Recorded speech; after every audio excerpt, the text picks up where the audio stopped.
How to edit Instagram story after posting. What's up everyone, welcome back to the channel. In today's tutorial, I'm going to show you guys how you can edit your Instagram story after posting. But before we get started, don't forget to leave a like down below and subscribe to the channel.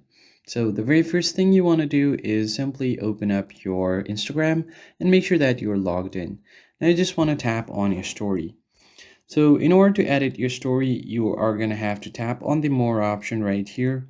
And then from here, you are going to tap on add mention. There are only a few things that you can change. You cannot actually change.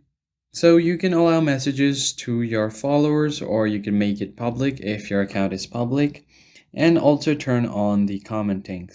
So if you want to take control over the comments, you can choose your followers, let your followers comment on your story. And then you also have an option to save the story to a gallery and save it to archives. And finally, you can allow the sharing to messages and allow others to share your story as well. So these are some of the changes that you can make after posting a story on Instagram. I hope you found this tutorial helpful. I'll catch you guys on the next video.